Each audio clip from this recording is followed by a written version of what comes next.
our standards. Thank you once again to everyone and to Ecuador. Muchas gracias, Joao.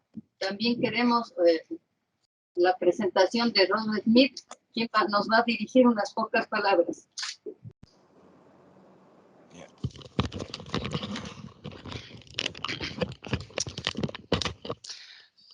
Thank you. Hello, my name is Ross Smith. I'm a member of the staff and I'm the IPSASB Deputy Director. It's nice to meet everyone virtually today on this first FOCAL webinar. Thank you to everyone for your time and effort in attending this event. It's great to engage with the FOCAL group, which is a very important group that allows IPSASB to engage with Latin America. FOCAL is a key group, the IPSASB to engage with, and is very much what the IPSASB had in mind when it developed its regional engagement strategy as part of its strategy and work plan 2019-2023. Thank you to Joao Fonseca for his hard work and efforts in pulling together this event from the IPSASB side, as well as his dedication and commitment to engagement with IPSASB stakeholders in Latin America. And just echoing the thanks that Joao shared to the hosts today, thank you very much from the IPSASB for making this event happen. Thank you.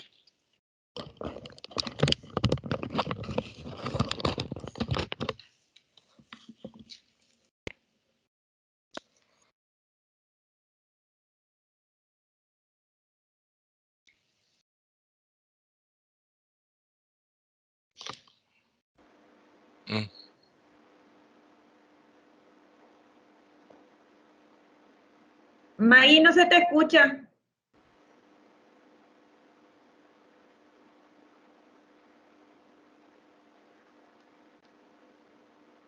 Y ahora sí te veo. Hello, Magdalena. Y les decía que de acuerdo a la agenda, Ahora sí se escucha. la presentación de cada país, una presentación corta, dado que la videoconferencia tiene una duración de apenas 1 hora. La presentación por país va a ser muy corta. Empecemos por Paraguay. Hola, sí, buenas tardes. Rápidamente, soy María Teresa Agüero, directora general de Contabilidad Pública, y me acompaña el jefe de Consolidación Contable, que es el licenciado Ángel Gómez. Y me encanta verles. Gracias.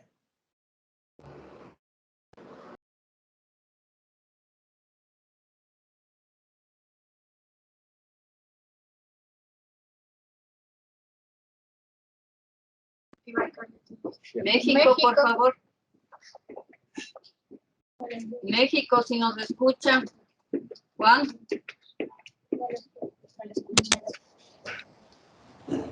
¿Qué tal? Sí, a todos. Espero que sí me estén escuchando. Juan Torres García, contador público, titular de la Unidad de Contabilidad Gubernamental en la Secretaría de Hacienda y Crédito Público en la Ciudad de México. Mucho gusto. César, Argentina. Yo les voy a poner en el español. César, por favor, si nos escuchas. ¿Ahora me escuchan? Sí. César Duro, contador general de la Nación de la República Argentina. Me acompaña la contadora Patricia Castro, directora de Normas y Sistemas. Un saludo para todos. Ronald, Costa Rica.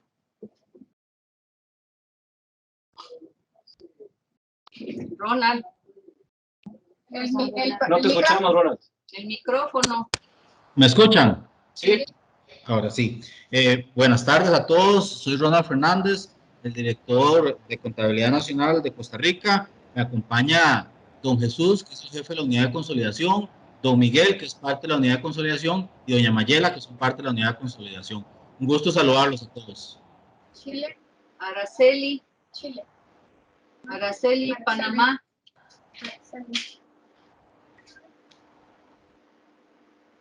Araceli. Bueno, mientras se conecta Araceli. Chile, por favor.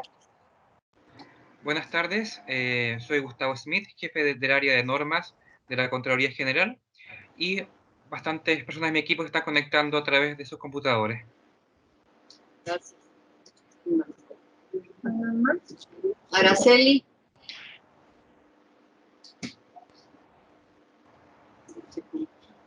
Pedro ya está. Colombia. Pedro. Te escuchamos, Pedro. Tenemos problemas, pues no nos escuchan, tal vez no tienen abierto el audio y la cámara. Bianca, ¿nos escuchas? Sí, perfecto, escucho perfectamente. Esperemos que tanto Chile, Panamá y Colombia nos escuchen. Bueno, me presento con todos. Mi nombre es Bianca Merchán, especialista financiera del BID acá en Washington. José. Buenas tardes a todos. José Res, que es especialista en gestión financiera pública para el equipo de Latinoamérica del Banco Mundial. Voy a estar acompañándolos por parte del Banco Mundial durante este año en ausencia de Dimitri. Mucho gusto y esperemos trabajar juntos en el futuro. Andrés. Buenas tardes, Andreas Bergman de Zurich. Gracias. ¿Está Camila? Camila. Ah, ya llegó. Heriberto. Hola, buenas tardes. ¿Me escuchan? Sí. Espera. ¿Cómo estás, Heriberto? Yo creo que yo estoy también con Leonardo de Brasil, que está en conectado, yo creo. También. Gracias. Camila. Buenas tardes a todos, Camila Sánchez desde EY, Alemania. Y saludos también de parte de Thomas Müller, que hoy no pudo participar en la videoconferencia. Muchas gracias. Creo que todos nos hemos presentado. Yo estoy con todo el personal de la Subsecretaría de Contabilidad Gubernamental y quiero aprovechar todos los temas que se van a tratar en esta videoconferencia. Damos paso a Carlos Troya, que nos va a dar el mecanismo de la videoconferencia. Gracias. Buenas tardes con todos. El mecanismo sería primero que lo que vamos a hacer es dar el paso a Joao, que él va a poner en línea para que todos podamos ver el video en inglés. Como previamente ya habíamos transmitido a todos ustedes el archivo que corresponde. Or indirectly, through controlled entities, 20% or more of the voting power of the investee, it is presumed that the entity has significant influence, unless it can be clearly demonstrated that it is not the case. Conversely, if the entity holds directly or indirectly through controlled entities less than 20% of the voting power of the investee, it is presumed that the entity does not have significant influence, unless such influence can be clearly demonstrated. A substantial or majority ownership by another investor does not necessarily preclude an entity from having significant influence. Given the importance of the control concept, let's take a look in more detail the three elements of control. Regarding power, an entity has power over another entity when the entity has existing rights that give it the current ability to direct the relevant activities. For example, the activities that significantly affect the nature or amount of the benefits from its involvement with the other entity. However, the existence of rights over another entity does not necessarily give rise to power for the purposes of IPSAS 35. For example, an entity does not have power over another entity solely due to the existence of regulatory control or economic dependence. Regulatory control does not usually give rise to power over an entity for the purposes of IPSAS 35. However, when regulation is so tight as to effectively dictate how the entity performs its business, then it may be necessary to consider whether the purpose and design of the entity is such that it is controlled by the regulating entity. Economic dependence alone does not give rise to power over an entity for the purposes of IPSAS 35. An entity may be able to influence the financial and operating policies of another entity that is dependent on it for funding. However, a combination of factors will need to be considered to determine whether the economic dependence is such that the economically dependent entity no longer has the ultimate power to govern its own financial or operating policies. Regarding benefits, an entity is exposed or has rights to variable benefits from its involvement with an entity being assessed for control when the benefits that it seeks from its involvement have the potential to vary as a result of the other entity's performance. Regarding the link between power and benefits, an entity controls another entity if the entity not only has power over the entity being assessed for control and exposure of rights to variable benefits from its involvement with the other entity, but also has the ability to use its power to affect the nature or amount of the benefits from its involvement with the entity being assessed for control. This means that the existence of congruent objectives alone is insufficient for an entity to conclude that it controls another entity. In order to have control, the entity would also need to have the ability to use its power over the entity being assessed for control to direct that other entity to work with it to further its objectives. An entity's investment in another entity determines which accounting applies. For a controlled entity, it applies consolidation accounting. For an investment in an associate or joint venture, it applies equity method. For a joint operation, it is accounting for assets and liabilities. If it has significant influence, it applies the equity method. If it has lack of influence, then it applies IPSAS 2941 or other IPSAS as appropriate. In all cases, disclosed in accordance with IPSAS 38 and other relevant IPSAS. Entities with controlled entities or investments in associates or joint ventures may present separate financial statements in accordance with IPSAS 34.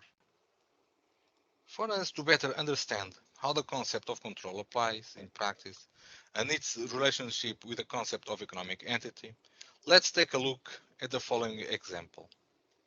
Entity A controls entity B and C. Entities B and C control entities D and E and entities F and G, respectively.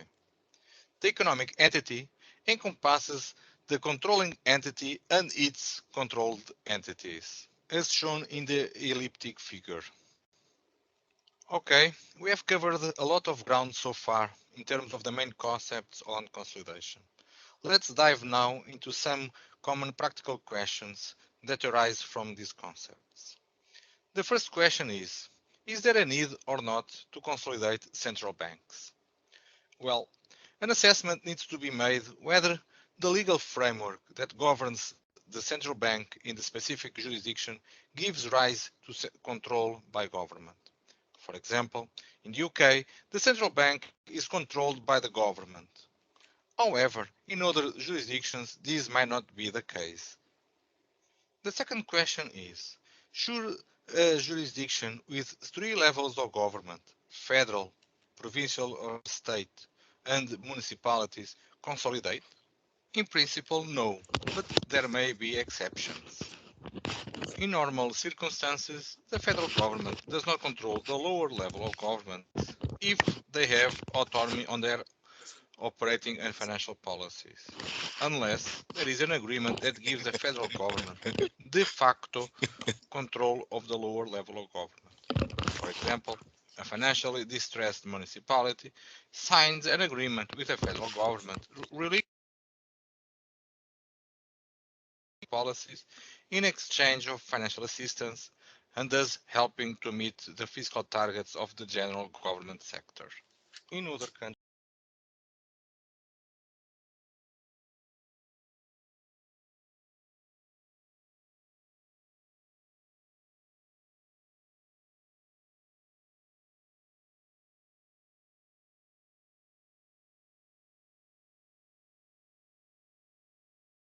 on accounting requirements.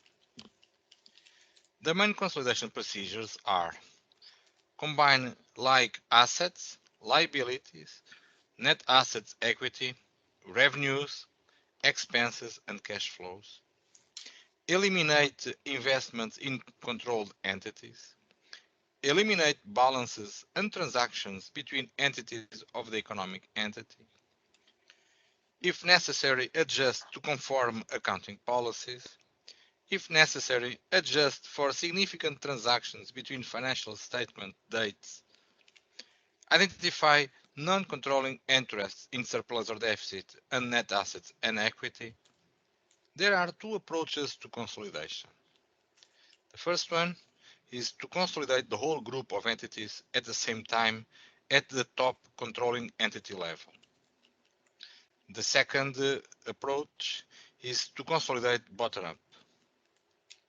The whole group consolidation means that you apply the consolidation procedures seen earlier to all entities, irrespective of their relative position in the economic entity.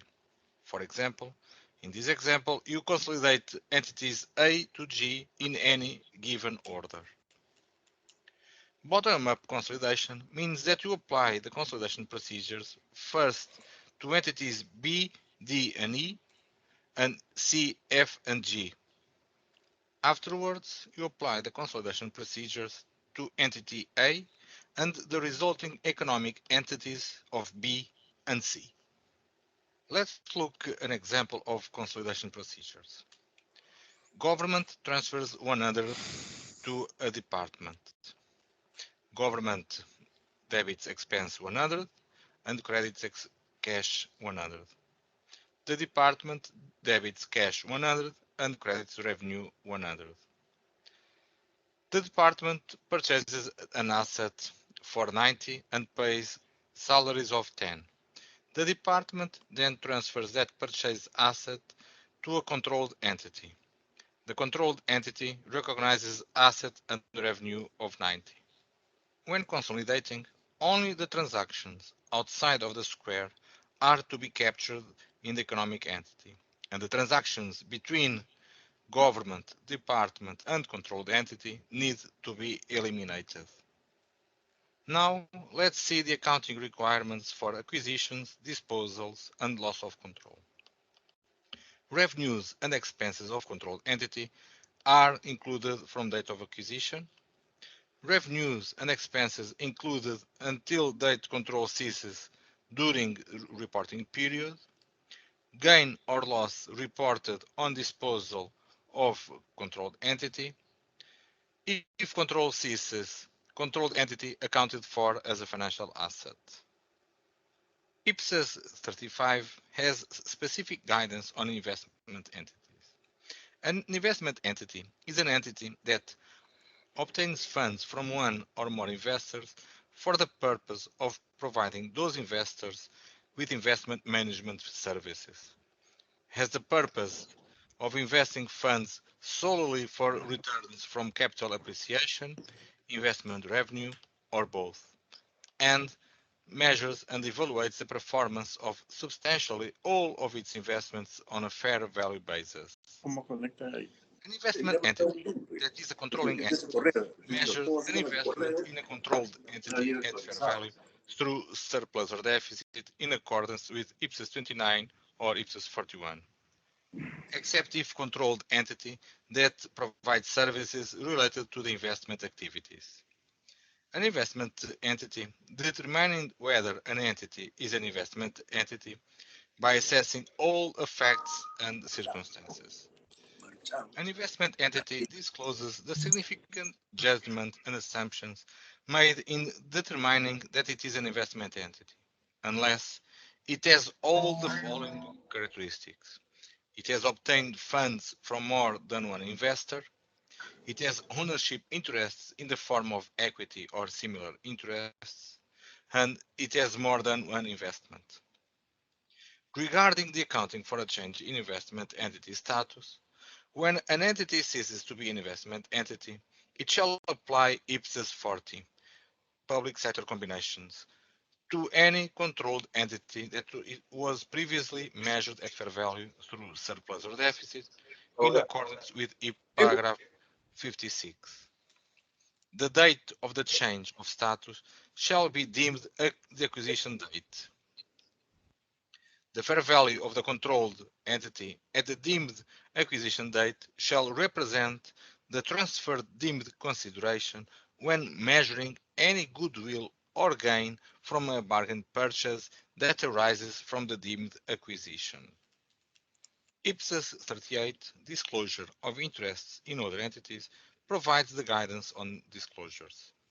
The entity shall disclose significant judgments and assumptions made, and information about its interests in controlled entities, joint arrangements and associates, structured entities that are not consolidated, non-quantifiable ownership interests, and controlled interests acquired with the intention of disposal. The question number 3 is, how are the valuation methods of inventories, depreciation, amortization, revaluation of assets, in case different entities use different measurement bases? Well, when consolidating, the controlling entity will need to adjust the accounting policies of the controlled entities to the accounting policies of the controlling entity. This means that the controlling entity will need to adjust all the recognition and measurement requirements of the controlled entities to conform with accounting policies of the controlling entity. The question number 4 is, what is the role of the trial balance within the consolidation process, its structure and importance in the said consolidation process? The role of the trial balance is to assist in the consolidation procedures by identifying and quantifying the elements of the financial statements that will need to be included and or adjusted in the consolidation. Regarding its structure, it is important to have the information on assets, liabilities, revenue, expense, net assets, equity, results, and related parties. Because of the information that it provides, the trial balance is very important in the consolidation process. The main takeaways of this webinar are: IPSAS 35 applies to controlling entities, but with some exceptions. It is important to distinguish control from joint control from significant influence in the type of interests in other entities. The economic entity includes the controlling entity and the controlled entities. Eliminate all transactions and balances within the economic entity, and adjust the accounting policies of the controlled entity to conform with the accounting policies of the controlling entity. Thank you for viewing this webinar. For further information, please visit our webpage www.ipsasb.org. Goodbye.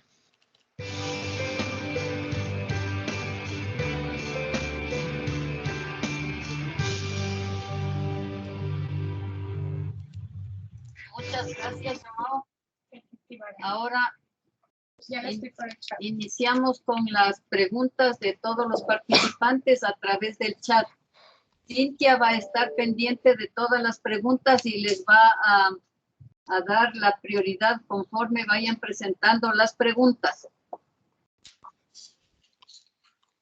Teníamos unas preguntas que ya nos presentó.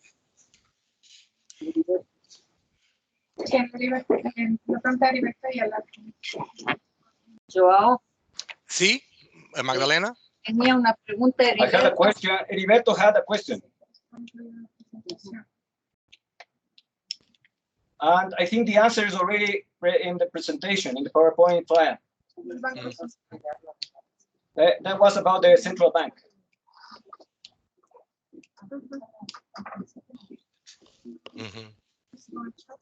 Nadie está enviando preguntas por el chat, entonces si lo puede hacer verbalmente.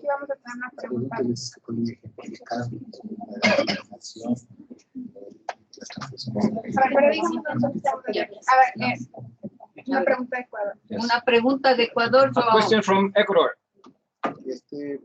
Buenas tardes. Good afternoon. Mi pregunta es que podemos if we can simplificar put an example el método que se plantea de la eliminación de saldos y about transacciones elimination and transaction inside of the economic entity.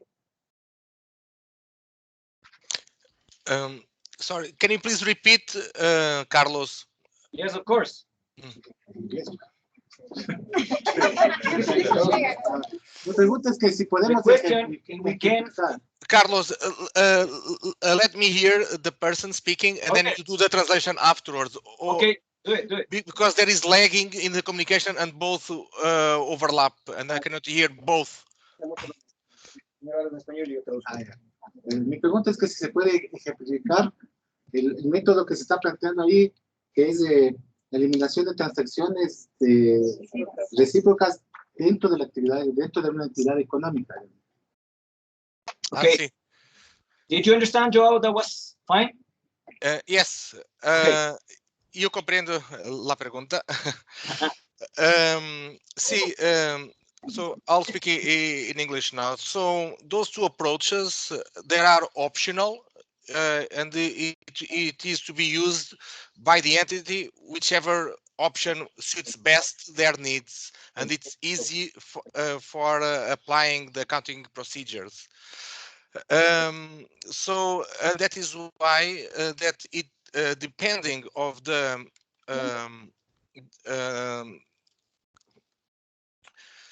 how many entities do you need to consolidate, and depending on how many levels of consolidation that you have to do within the economic group, one method or the other might vary according to its complexity of consolidation. So, for example, when you have a group or an economic entity that has several levels beneath it of controlling entities, it is easier to consolidate from bottom up, on level by level until the top, for two reasons. First, because if you have controlling entities at the lower levels, that might require also to report those consolidated financial statements. You already be doing those first set of consolidated financial statements. That is the first reason. The second reason is once you do all those lower levels of consolidation, it will be easier then to do the last level of the controlling entity that it is on top, because all the work that you did below, it's already done, and then you only need to make the consolidation procedures between the ultimate controlling entity and those intermediate controlling entities. Hope it is clear.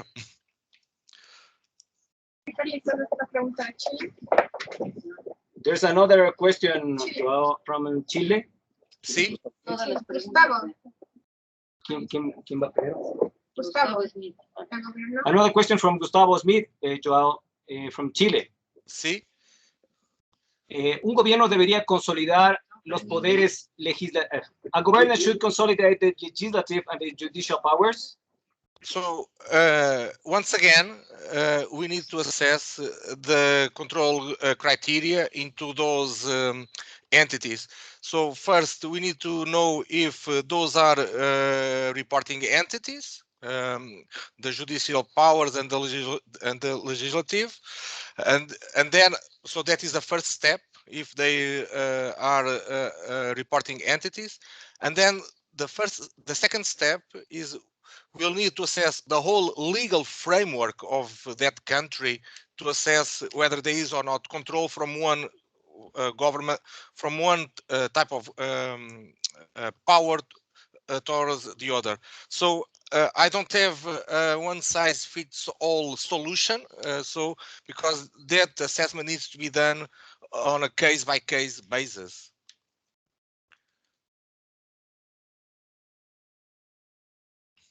There's another question from Araceli Méndez, and she says, from Panama.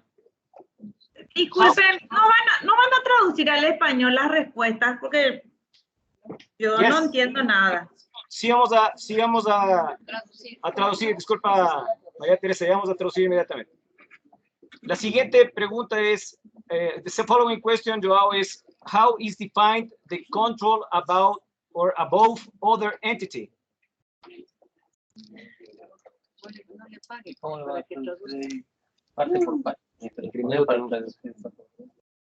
Excuse me, Joao, did you hear that? Yes, I'm thinking. Okay. Well, excuse me, Joao. First, we're going to hear what you have to say, of course, in English, and then I'm going to translate to Spanish. Yes. So you haven't translated my previous answers. I don't know if you want to do any translation. Yes. Maybe we can return again for the first and second issues here, after all the questions are completed. Okay. So you'll do the translation in the end. Yes. Okay. Please. All right. So, well, once again, it depends on the situation, because when an entity loses control, we need to know what does that mean, loss of control? Is it a change in the influence over the other entity? So was there any type of modification from control to joint control or for significant influence? Question mark. So we need to know what is the change in that loss of control, and for that I've already given in my presentation. So what it can be done in those types of situations in terms of the types of accounting applied to each and every one. And the other option is whether you simply do not have joint control, you do not have significant influence, you in the end lack any type of influence. So in that case, it is treated as a financial asset, and IPSAS 29 and 41 will be applied. Another situation in terms of loss of control is whether it was simply sold its interest, all the interest in that controlled entity. And if that is the case, a gain or a loss on that sale needs to be calculated. So it is always depending on the specific situation. Thank you, Joao. I would like to point that there is too much concepts to be explained. So if we can do first one concept developed and then continue with the following concept in the solution. Please, I'm going to translate right now that answer to the third question, but then please we have to do it little by little. Did you hear me, Joao? Please. Yes. Yeah, okay, thank you. Yes. A la pregunta de cómo se define el control sobre otra entidad de Araceli, decía Joao que todo depende en primer lugar, porque él estaba hablando de la pérdida de control, cómo está la base legal primero del país, y como tal y como en las preguntas anteriores. Segundo, había que ver si es que los activos de la entidad y en general los detalles financieros de la entidad tienen que ver con una entidad controlada y controlada precisamente por una entidad controladora.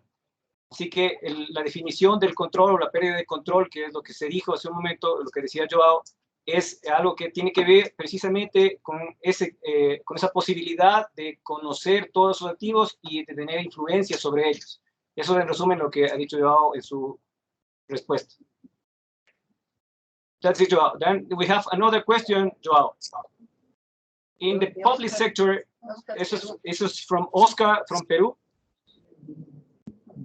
In the public sector, there are, excuse me one moment, please. In the public sector, there are three accounting models that consolidate: IFRS, IPSAS, and the financial with the banks. How to make uniform accounting policies for consolidation?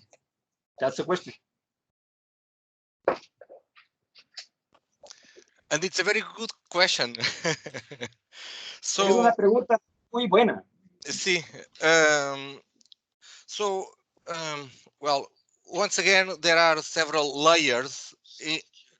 There are several layers to this response. Of course, at entity level, each entity might have its accounting framework by law to be applied, whether it is IFRS or whether it is IPSAS, and even if there is a specific accounting guidelines for banks, at the reporting entity level, they need to apply those. So,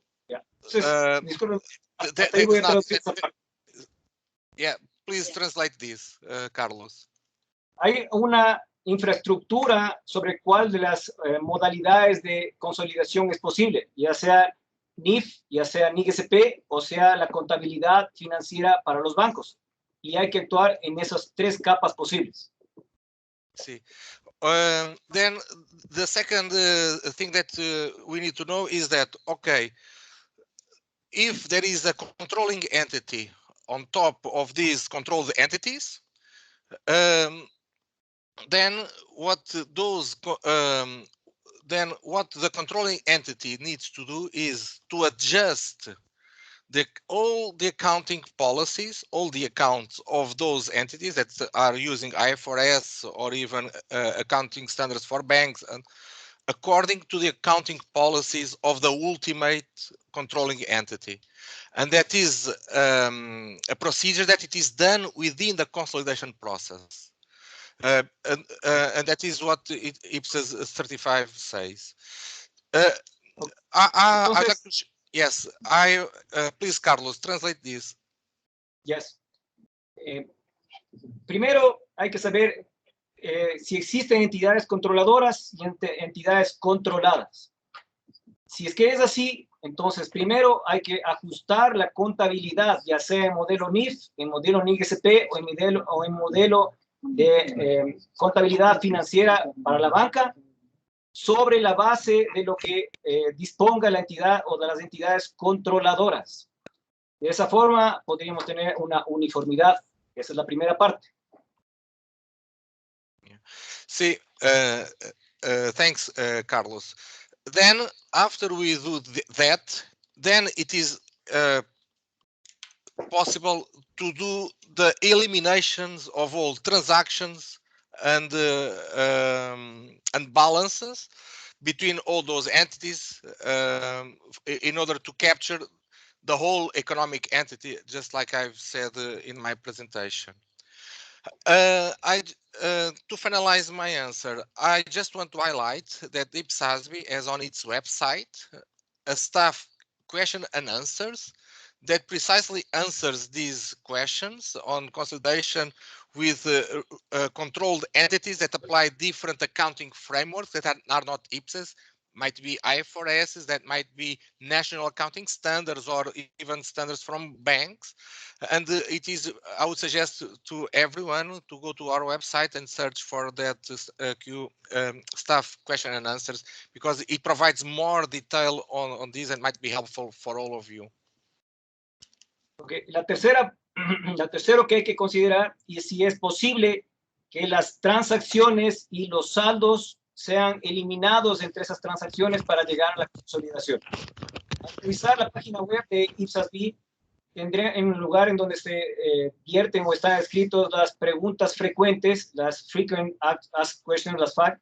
Se puede encontrar mayor detalle sobre esto y cómo debería considerarse los diferentes niveles de consolidación, incluyendo la idea de la eliminación recíproca y las transacciones internas en este proceso de consolidación. One last thing, it is also important when doing the consolidation procedures to take into consideration the materiality levels that we are talking about. So for that, IPSAS also have guidance on materiality, and we also have a staff question and answers on materiality that will assist the preparers in preparing those consolidated financial statements. Once again, I say to everyone, go to our website. We have those two staff question and answers, one on consolidation of controlled entities that apply different accounting frameworks, and another on materiality, and read both together because they provide a very good guidance for consolidation. Otro aspecto que es necesario topar es el aspecto de materialidad, que hay que tomar en cuenta muy claramente durante el proceso de consolidación. Otra vez, les sugiero que revisen la página web de ISASB. Ahí está desarrollado con mayor profundidad el concepto de materialidad, de forma que puedan ver varias guías de cómo funciona la consolidación y que les proporcione específicamente, precisamente, una guía de cómo proceder con el aspecto adicional de materialidad. That's it, Joao. There is another question from... Yeah. Hay otra pregunta de Araceli Méndez de Panamá que dice, ¿qué pasa si una entidad controladora, sí, ¿qué pasa si una entidad controladora pierde el control de una entidad controlada? We would want to see if there's a country that have another possible participation to transmit an answer for this question. If there is not, we're going to translate that to Joao so he can participate in the right answer. Is there another, ¿hay algún país que tenga tal vez la respuesta a esta pregunta? ¿Qué pasa si una entidad controladora pierde el control de una entidad controlada? In English, the question says, Joao, what happens if a controlling entity loses control of a controlled entity?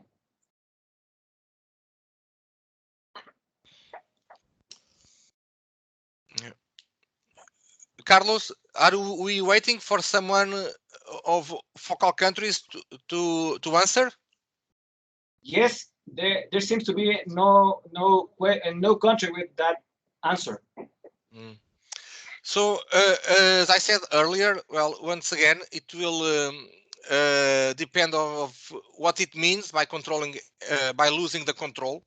As I said in my presentation, the entity might lose control, but might have been a modification of the type of influence over the other entity.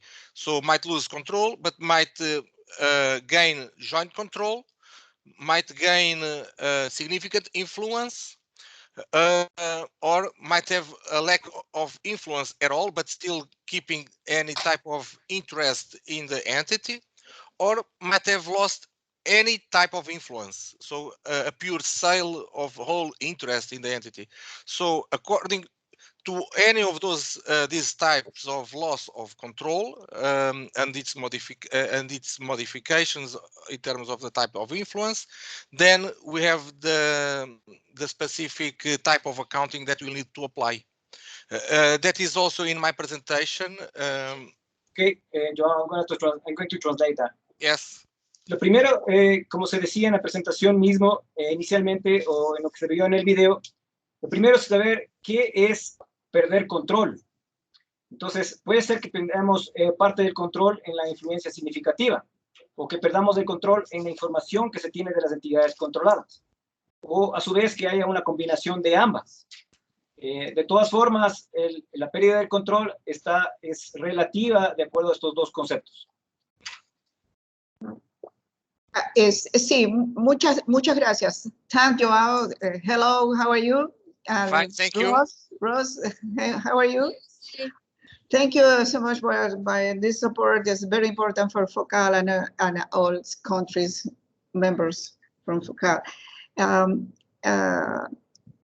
My colleague asked me if candidate asked this question.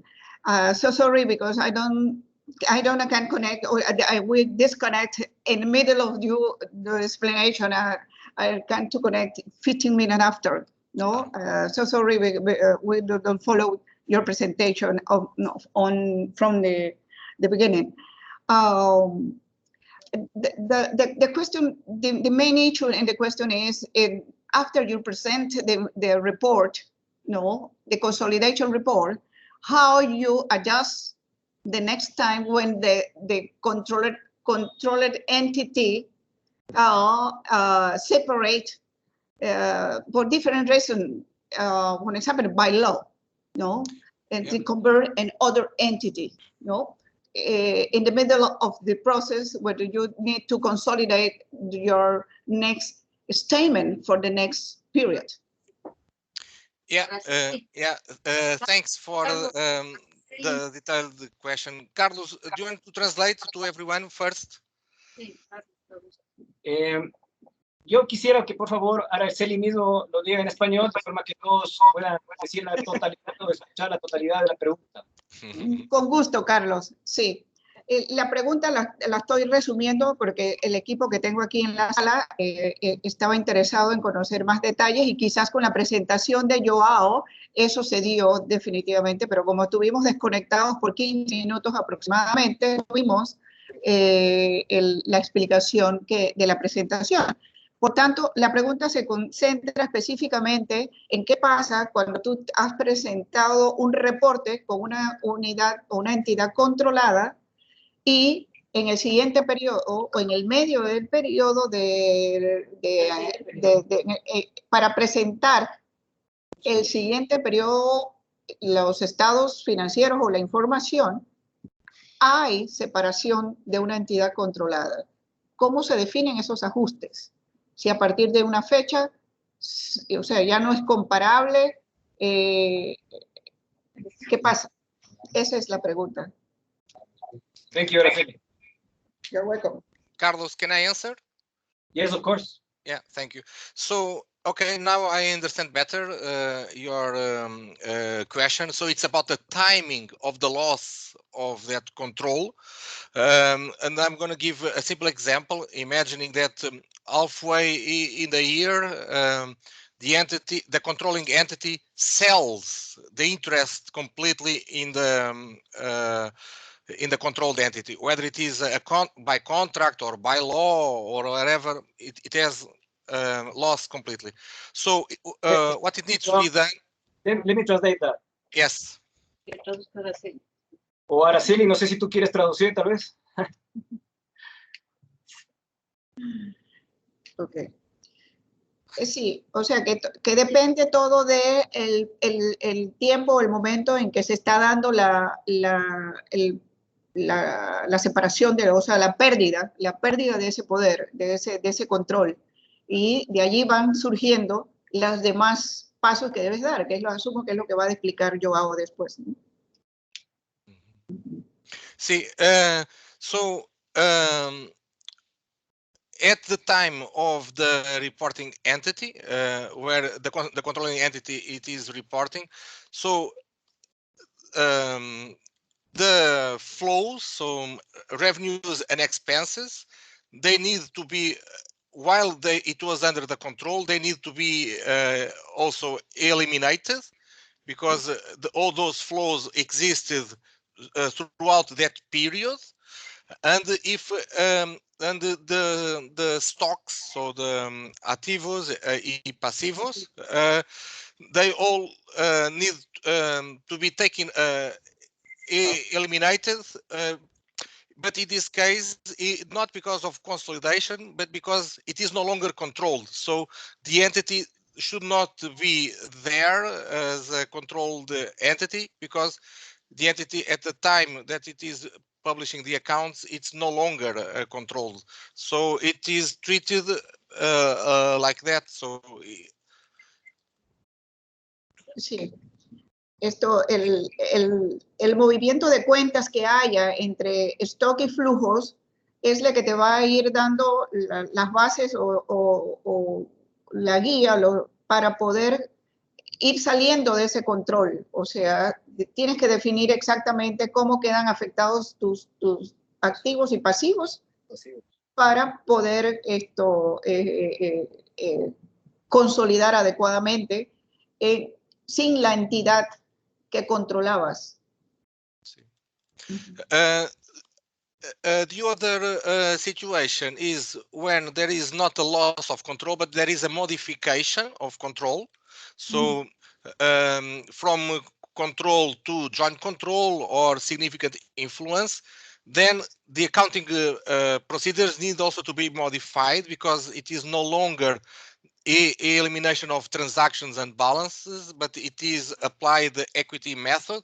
So that is why that we need to see what is a situation that leads to the loss of control, because depending of what is a situation that leads to the loss of control, then the accounting also changes. Correcto. Esto, en la medida que vas, ¿cómo podríamos decir? Definiendo esto, cómo se va perdiendo ese control, ¿no? Vas ajustando en o sea, no sé si es un periodo más corto, cómo definir eso, pero esto, la información que vas obteniendo de esa entidad que pierde control, esto te va definiendo el momento en que debes hacer los ajustes, ¿no? Ahí no lo tuve muy claro, pero esto creo que no es una situación de quitar y poner nada más, sino ver qué pesos tiene cada movimiento que se está haciendo de esa entidad que va a salir del control en los tiempos en que se dieron los hechos, ¿no? Disculpen que me meta en este tema, pero para tomar un ejemplo práctico de pérdida de control y el que vos estás consultando, Araceli, un ejemplo podría ser el tema de privatización, o qué tipo de ejemplo se puede tomar para pérdida de control. Perdón, no creo que la privatización podía ser la pérdida de control, porque allí en la privatización tú haces una liquidación de activos y pasivos, ¿no? Y la pasas y creas legalmente otra entidad, ¿no? Es todo lo contrario, ya tú tienes la entidad controlada de tu parte, ¿no? O sea, tienes una agencia que todos los activos que tiene esa agencia ya forman parte de la entidad controlada. Un ministerio tiene una secretaría cuyos activos y pasivos todos fueron producto de una capitalización que hizo ese ministerio en esa entidad. Entonces esa entidad se convierte en otro ministerio. Cuando esa entidad se convierte en otro ministerio, la entidad controlada, ¿no? Tú tienes que liquidar en una fecha de cierre financiera y presupuestariamente todos esos registros que tú tenías en tus activos consolidados. Entonces lo tienes que pasar, ya sea por venta o ya sea por cierre. Simplemente un cierre a esa fecha fuiste dueña, pero de esa fecha en adelante. Lo que pasa es que hay periodos que se cortan. Entonces, ¿cómo se manejan esos periodos cortados en la consolidación? Básicamente, ahí es donde está el issue, el problema. Araceli, I'm more than happy to talk with you offline about this issue. And if you can forward me the email with a specific situation, I can perhaps better answer to your specific needs. Magdalena, we are already way out of the time. I don't know if anyone wants to make one more question to wrap up the webinar. We have 3 more questions, Joao, right now. I don't know if you can. Will you have time to do that? Well, it depends. Let's see if the answers are easy or not. De repente se puede enviar por correo también la respuesta, porque creo que varios de nosotros en algunos aspectos no entendimos la primera parte, ¿verdad? Y bueno, no sé si esto se está grabando o no, ¿verdad? Pero si hay o no posibilidades de tener las preguntas con las respuestas de manera consolidada, y creo que con eso podríamos cortar la sesión, porque sí, creo María, que ya llegó la hora. Sí, María, esa es la recomendación de Joao, que le mandemos la pregunta por correo y él la contestará después. Vamos a seguir con las otras preguntas. Esa es exactamente la sugerencia. Sí, precisamente lo que vamos a hacer es obtener todas las preguntas consolidadas. Sí. Tendremos la respuesta también. Sí, perfectamente. Perfecto. So one last question from Costa Rica would be possible to be answered. Joao? Joao. Sí. Yes. Do you have the time to just one? Yeah, one more. Yeah. Okay. So this is from Costa Rica, from Ronald from Costa Rica. Costa Rica dice si es necesario, Costa Rica dice es necesario saber cuál es el tratamiento de consolidación cuando se tratan de grupos con tratamiento contable NIC-SP y otras con NIC y NIF. The question in English says, it is necessary to know which is the consolidation treatment when we speak about groups with accounting treatment by IPSAS and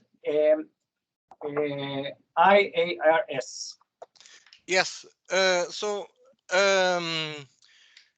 Once again, if the controlling entity applies IPSAS and the controlled entity apply IAS, then in the consolidation process, those accounting policies need to be adjusted to conform with accounting policies of the IPSAS-based controlled entity accounting policies. Let me translate that. Lo primero es que hay que saber, lo primero que hay que tomar en cuenta es precisamente tal como en NIC o en NIC-SP, en NIC-NIF, en NIC-SP, la forma en que se hace el tratamiento de la consolidación, que es similar.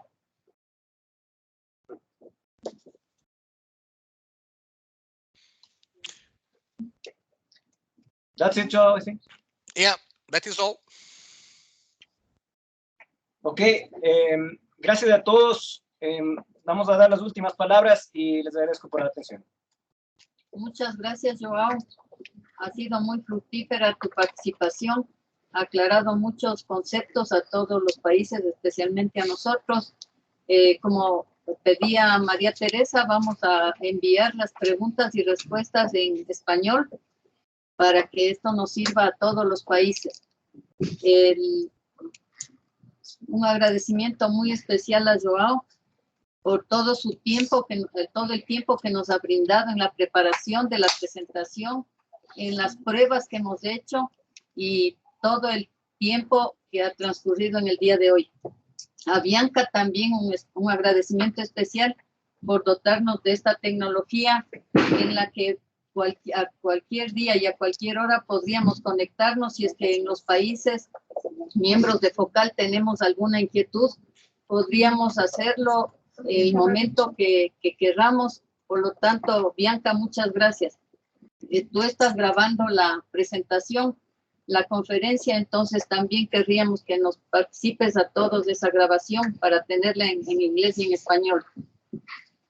Claro que sí, Magdalena, con mucho gusto. La grabación, entiendo que los primeros minutos no se grabó, pero nada, la mayoría sí está. Muchas gracias.